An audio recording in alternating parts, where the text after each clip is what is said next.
Okay, let's get right down to it. What's up, people? Carpo here, obviously.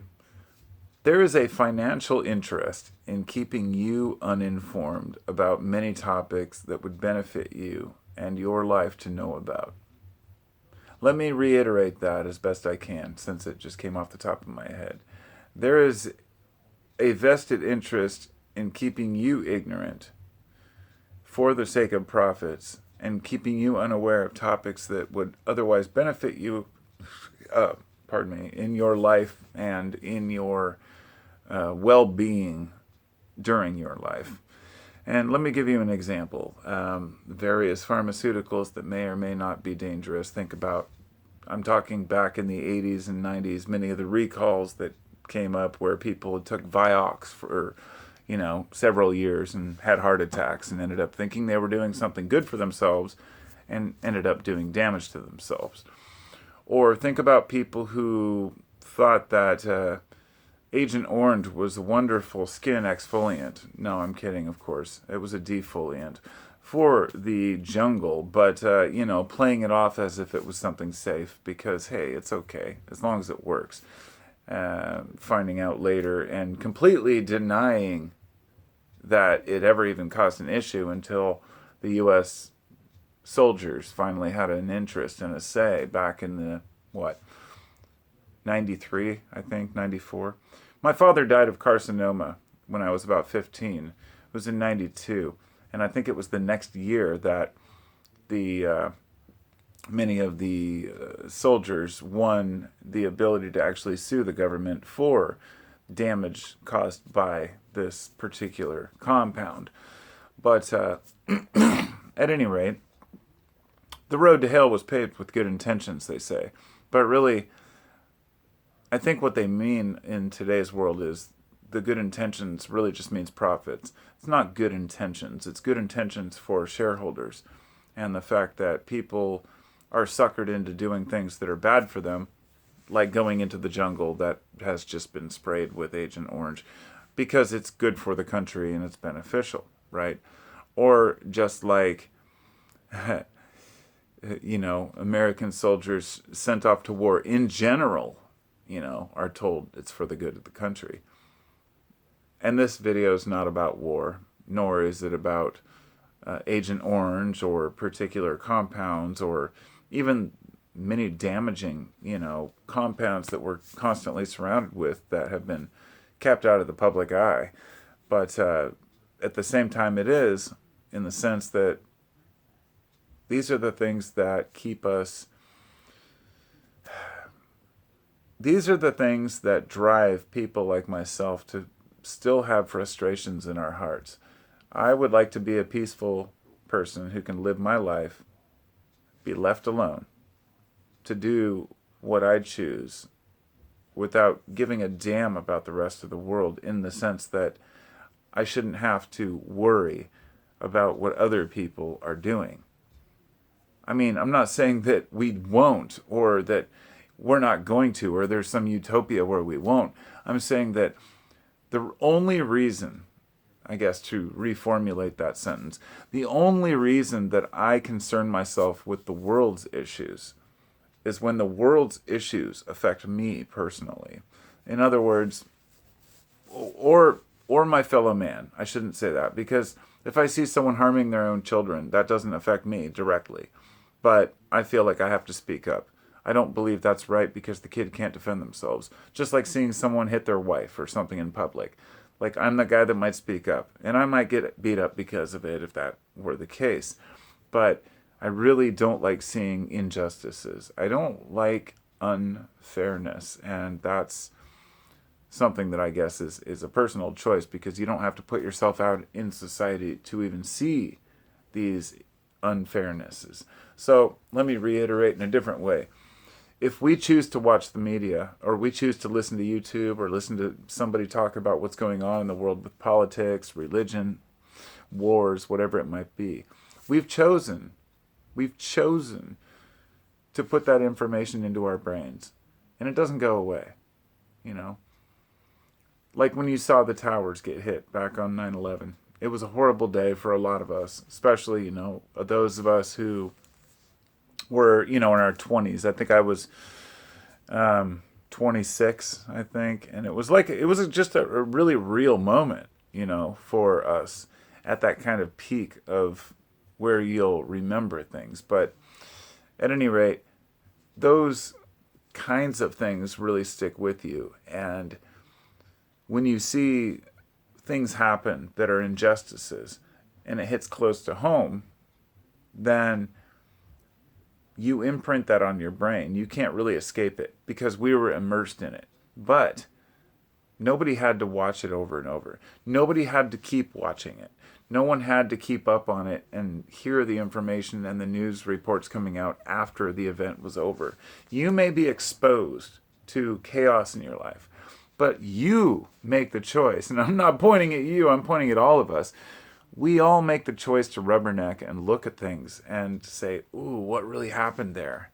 What's going on, It's the reason that the freeway slows down on the wrong side of the accident.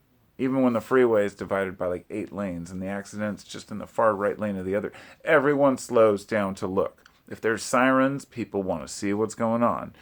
And we can't fault humans for that part of ourselves. Because we are curious. Because we know things that do affect us. But I guess the point I'm trying to make is that we can train ourselves to not look at the headlines. We can train ourselves to not have to click on whatever it might be for you or anyone else. Fox or CNN or NBC as some of the big ones, right? But is it any different to look at AP or, RT or a bunch of the smaller ones, or even down to Alex Jones, or listening to Breaking Points or any of the various talk shows, whatever it might be?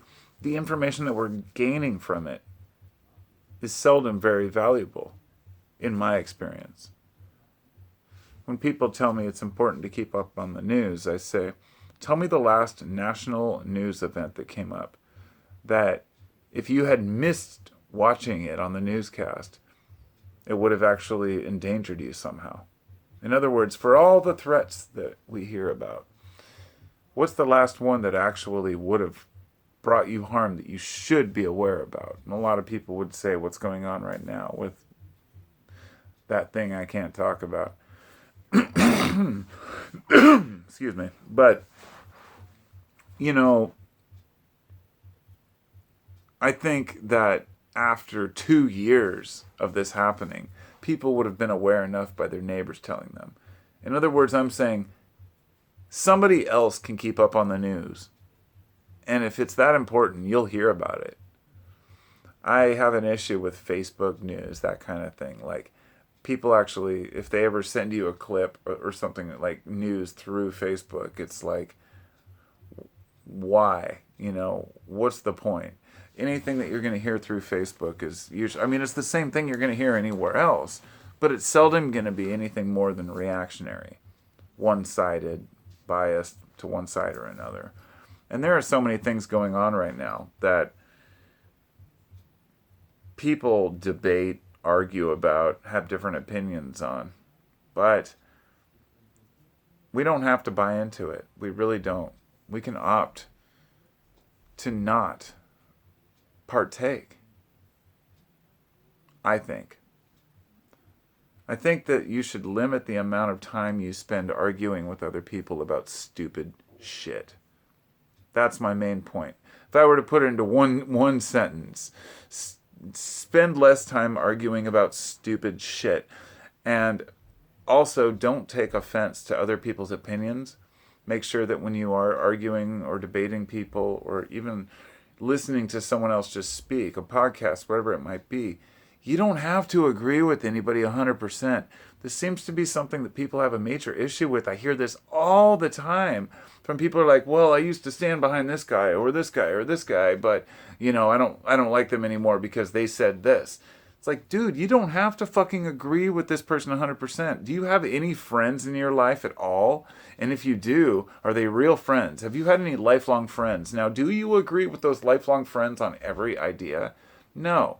Well, they're my friends, though. I'm willing to let some of that go. Of course you are. So let the same shit go for the rest of society.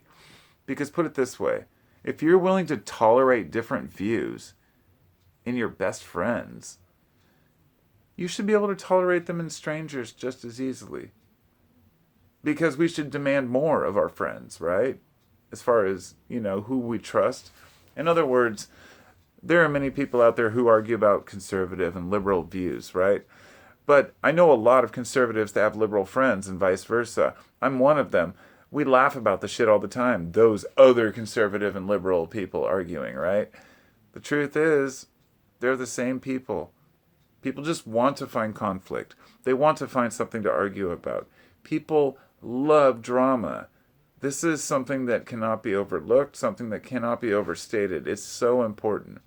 There are a lot of people out there who are just looking for attention. They're looking for a reaction.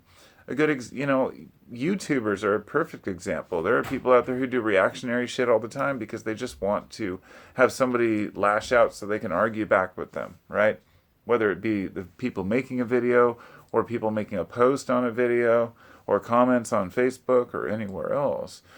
The truth is, that's the thing. I'm not personally a reactionary YouTuber. I talk about the most mundane shit, and I don't keyword title my stuff with controversial topics.